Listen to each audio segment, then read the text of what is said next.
Are you a fan of chunky low-end metal riffs or noodly guitar leads? How about classic 1800s literature? If so, we may have an album for you. Today's record is a sonic thrill ride that is Mastodon's 2004 masterpiece, Leviathan. Sounds fun, right? So get cozy, take a couple of deep breaths, because we're going to dive in right here in just a bit on the Vinyl Brotherhood.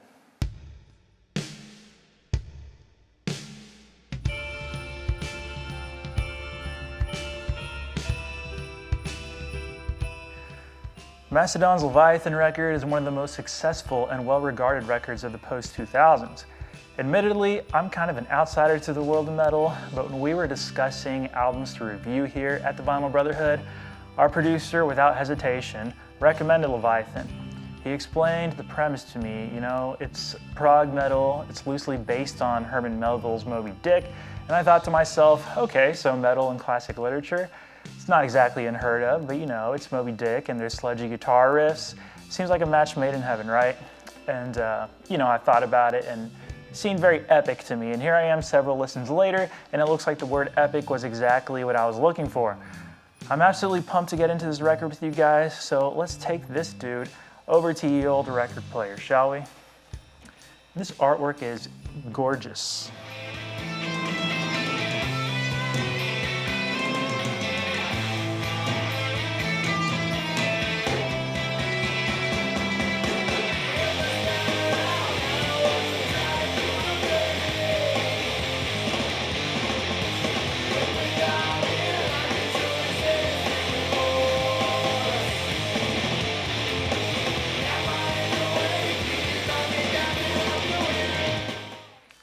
Let's just appreciate this beauty here for a second. I am loving this color palette.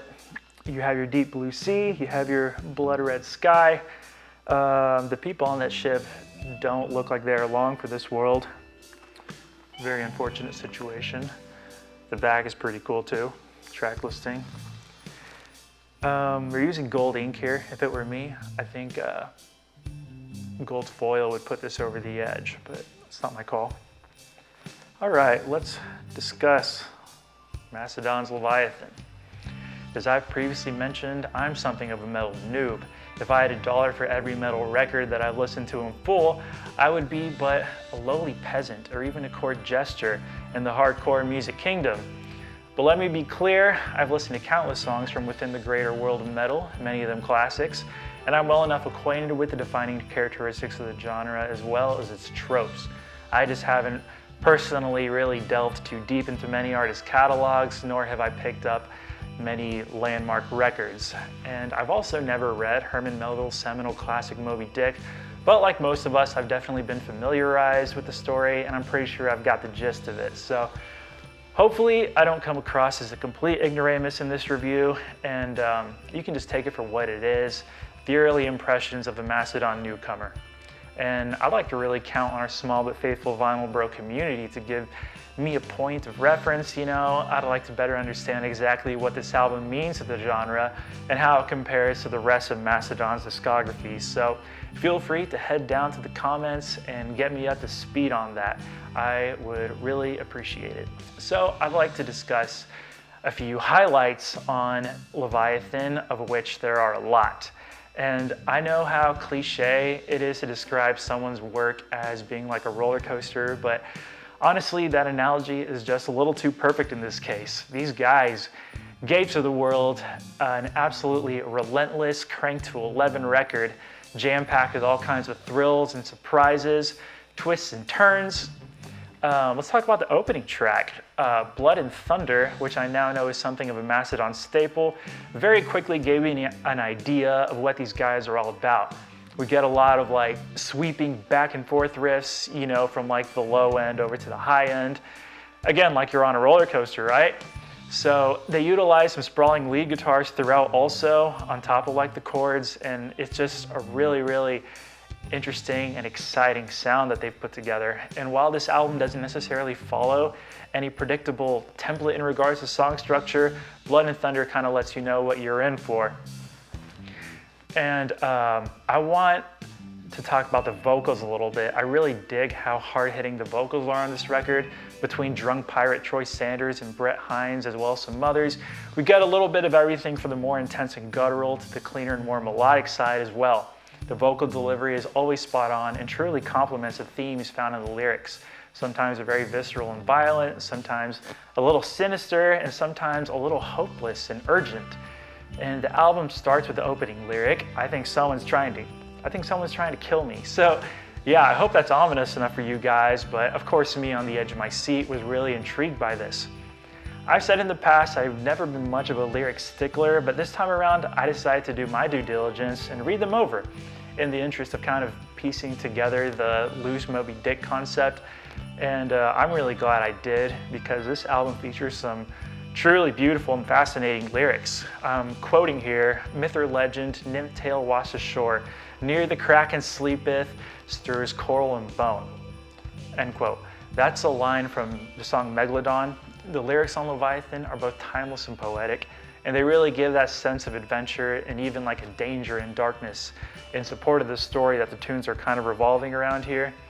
And not that it's ever like obvious or lacking in subtlety, but it's also fun to point out the references to Melville's stories, such as like Queequeg and Ahab, and of course, the white whale, the holy grail, if you will. So let's talk about Sea Beast. That's one of my favorite songs on this record. And I really love the rhythm section here. I like how frenetic the drums are. The snares never really hit at the usual spots where you expect them to. And it's really impressive how tight everything is, not just on Sea Beast, but on the record as a whole. The album sounds refreshingly raw and has like these bluesy and southern influences, but the band holds that all together really well with some very solid performances. And the very memorable Sea Beast, it kind of exemplifies everything I love about metal. And so this album has riffs for days, you know, and these delicious like metal treats scattered throughout, and you know, golden moments that are never too few and far between. And I'm all, you know, for a good thrashy breakdown like the ones that you hear on tracks like Megalodon and Aqua Dementia. And being a huge punk rock fan myself, I'm no stranger to that serious palm muted guitar, what I like to call the choo-choo train, or the chuggy chug, chug chug a lug. You know what I'm talking about. So yeah, the nasty riffs are featured prominently here, and we can all rejoice for that. Like everything that happens after the first minute of Megalodon is what rock and roll is all about for me. And when those guitars aren't doing the heavy lifting, we get some really good vocal moments like the Culture Vulture chant in Iron Tusk.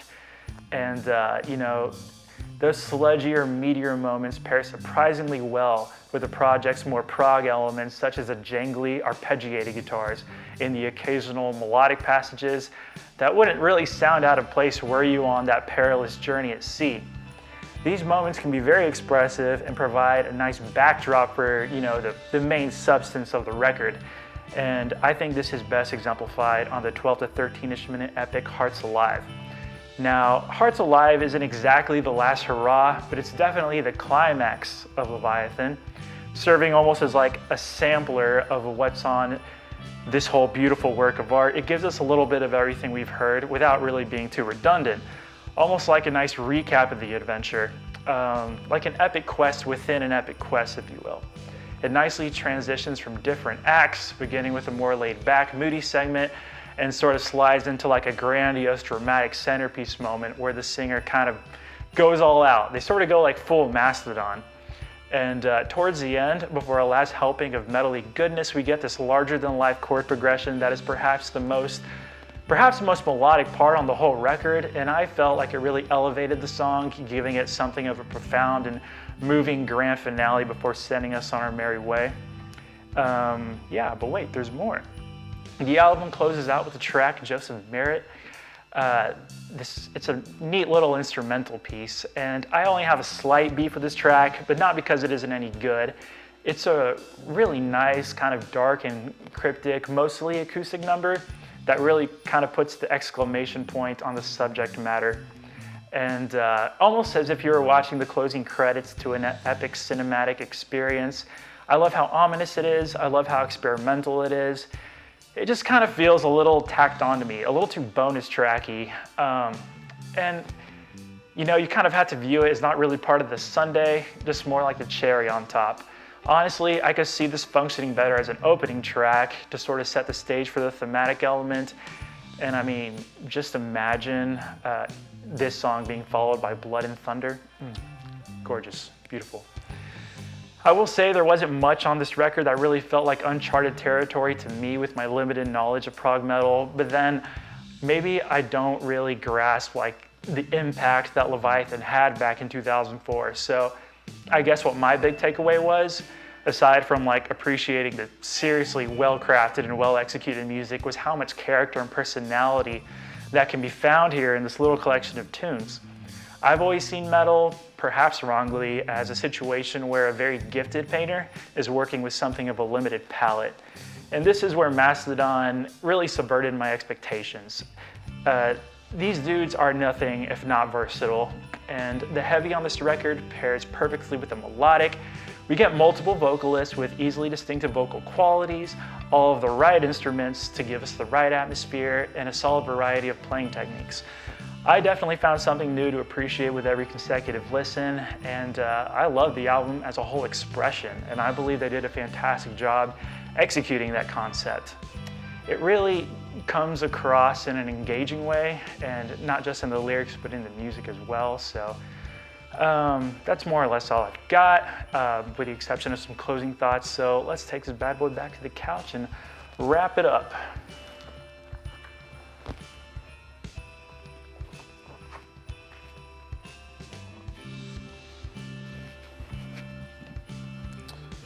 When I gave this album a maiden voyage, I knew I'd enjoyed it, although I wasn't entirely sure why. Thankfully, since then, it clicked for me and I totally get it now.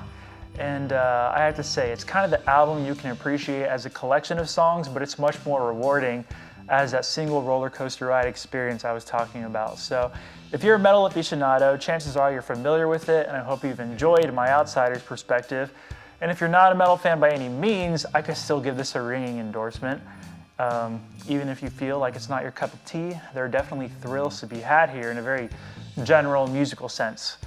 I think I can confidently give Leviathan an 8.5 out of 10. It's certainly an album that I feel transcends its genre, and that top tier writing is certainly on full display.